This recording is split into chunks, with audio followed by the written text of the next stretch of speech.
Hey, it's Andrew. I'm back with another market video update.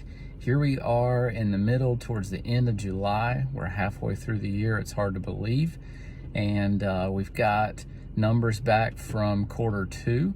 And I'd love to share what's going on in the real estate market with you.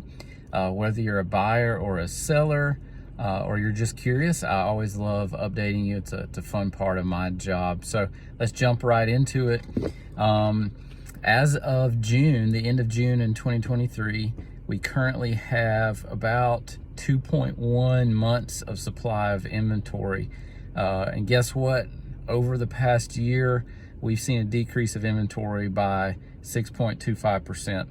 So that's great news for sellers. That means that you have less competition and potentially higher prices. If you're a buyer, don't worry, there's good news for you as well. But let's talk also about list to sold price percentage, where people put it on the market and where it ends up selling. Kind of big news, it's 97.5%. That means on average, sellers are getting 97.5% of what they're asking. That's pretty incredible. Competent real estate agents who know the market and place it where it should be to begin with helps with that. You will see homes that are overpriced, people that are shooting for the stars, and those will sit a little bit longer. Okay, so speaking of how long homes are staying on the market, in our area, in the upstate of South Carolina, homes are mostly on the market for around 14 days, just 2 weeks on average. That doesn't mean that they are listed and closed in 14 days. That means they're on the market for about 14 days. So if you're looking to move quickly, if you're a seller that has to change for jobs, or you're a buyer that's coming in for jobs or before school starting and things like that, that's a good sign. All right.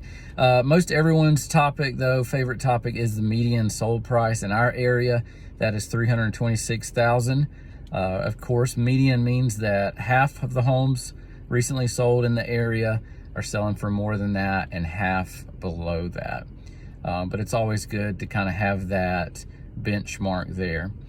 So what is driving all of this? That's a question that I like to get down into. And I've told you before the role that supply and demand has, the role that interest rates have.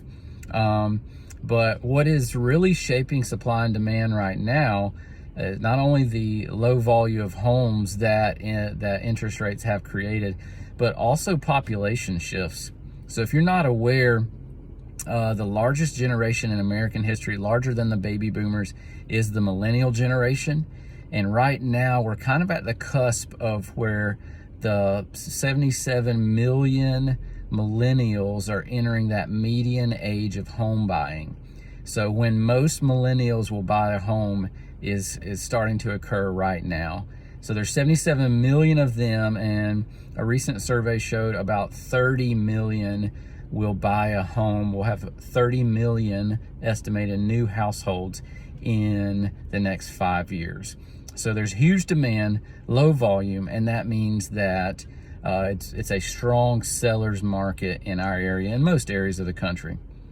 Okay, so that's usually good news for sellers. Buyers, if you've held on this long, some good news for you is that economists from the National Association of Realtors, from Freddie Mac, and a lot of other lenders predict that rates are going to fall in the second half of 2023.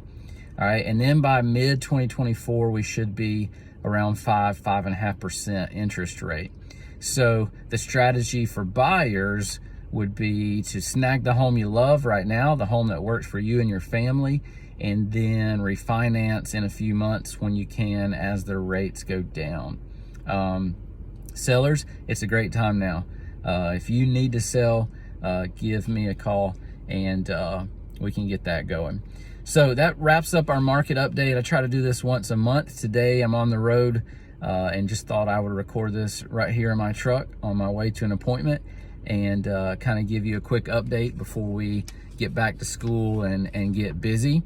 As always, if you'd like to dive deeper into those, I have all of that information that I can print and talk with you. Or if you'd like to strategize about your move, whether you're buying or selling or just curious. I'd love to do that. And also spread the word. We now have access to all of our forums in Spanish.